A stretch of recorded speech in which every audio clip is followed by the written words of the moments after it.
আসসালামু আলাইকুম সবাইকে। আমি ডিজিটাল উইটের পক্ষ থেকে জাহিদুর রহমান আপনাদের সবাইকে আজকের ভিডিওতে স্বাগত জানাচ্ছি। আমরা গুগলের র্যাঙ্কিং ফ্যাক্টর নিয়ে আলাপ করছিলাম। সো আজকের ভিডিওতেও কীভাবে 5টা টপিক নিয়ে আমরা আলোচনা করব। আজকের প্রথম টপিক হচ্ছে মোবাইল ফ্রেন্ডলি আপডেট। এই আপডেটটার নাম ছিল হচ্ছে Mobilegeddon or something like that. এটা 2015 সালের 21শে এপ্রিল গুগল এই আপডেটটা লঞ্চ করেছিল। এই আপডেটটার মূল উদ্দেশ্য হচ্ছে স্মার্টফোন অথবা আদার মোবাইল ডিভাইস, ট্যাবলেট হতে পারে, মোবাইল হতে পারে, বা ছোটো ছোটো যে ডিভাইসগুলো, ল্যাপটপ কম্পিউটার বাদে, ওই ডিভাইসগুলোতে যেই ওয়েবসাইটগুলো ভালোভাবে দেখা যায়, মানে দেখতে মোবাইল ফ্রেন্ডলি বলে যেই টার্মটা এখন আমরা বর্তমানে জানি, আগে তো এগুলো ছিল না।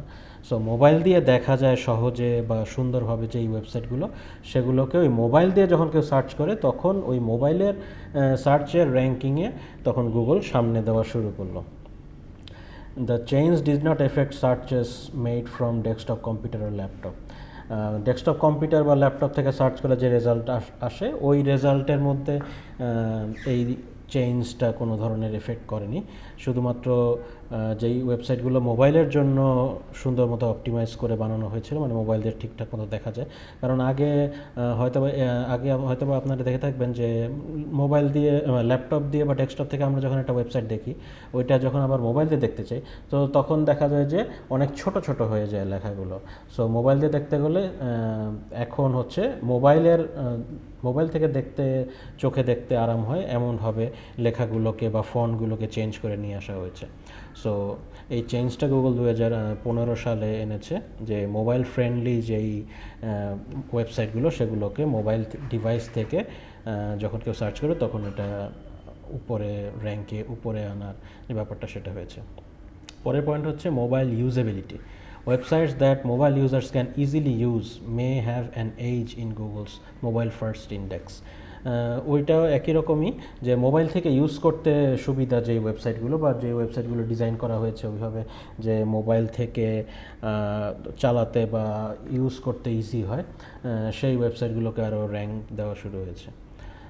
এরপরে হচ্ছে হিডেন কন্টেন্ট অন মোবাইলের থেকে দেখার সময়, যেহেতু অনেক সময় এমন করা হতো যে বড় ওয়েবসাইট যখন ডেস্কটপ থেকে যখন দেখা হয়, তখন ওই ওয়েবসাইটটা যখন আবার মোবাইল দিয়ে দেখা হয়, তখন হয়তো কিছু কন্টেন্ট কমিয়ে দেওয়া হতো বা এভাবে আলাদা ডিজাইন করা হতো। সো এই হিডেন কন্টেন্টগুলো যদি ওয়েবসাইটে থাকে মোবাইলের জন্য, সো এইটাও র্যাঙ্কিংয়ে একটা এফেক্ট ফেলে। এরপর হচ্ছে হেল্পফুল সাপ্লিমেন্টারি কন্টেন্ট। অনেক সময় দেখা যায় যে অনেক ওয়েবসাইটে আপনারা দেখে থাকবেন যে ক্যালকুলেটর যোগ করা আছে, অথবা কনভার্টার যোগ করা আছে, যে 3 ইঞ্চিতে কত মিটার, এরকম কনভার্টার অ্যাড করা আছে। তো এইগুলোকে বলা হচ্ছে যে সাপ্লিমেন্টারি কন্টেন্ট, মানে অ্যাডিশনাল কন্টেন্ট, যেটা পেজের কোয়ালিটিকে বা ইউজার এক্সপিরিয়েন্সকে আরও বেটার করে। সো এই ধরনের যখন সাপ্লিমেন্টারি কন্টেন্টগুলো অ্যাড করে দেওয়া হয় ওয়েবসাইটের মধ্যে, তখন এটা একটা র্যাঙ্কিং ফ্যাক্টর হিসেবে কাজ করে। এরপর হচ্ছে কন্টেন্ট হিডেন বিহাইন্ড ট্যাবস। অনেক সময় দেখা যায় কোনো কন্টেন্ট, ওটা দেখতে গেলে আমাকে কোনো একটা ট্যাবে ক্লিক করে আসতে হয়। সো ডাইরেক্ট আমি কন্টেন্টটাকে দেখতে পারি না। সো এগুলো অ্যাডের ক্ষেত্রে আপনারা দেখে থাকেন, বাট এগুলো সবসময় হয়তো বা আগে ছিল বা এই ধরনের। সো যদি এরকম কোনো কন্টেন্ট থেকে থাকে যে সেই কন্টেন্টটা দেখতে গেলে আমাকে কোনোখানে ক্লিক করে আসতে হবে, তখন এমন হতে পারে যে এটা একটা কন্টেন্ট ইন্ডেক্সের উপরে একটা প্রভাব ফেলবে, বা ওর্স কেসে এমন হতে পারে এটা ইন্ডেক্স নাও হতে পারে, গুগল ওটাকে ইন্ডেক্স নাও করতে পারে। সো আজকের মতো এই 5টা পয়েন্ট।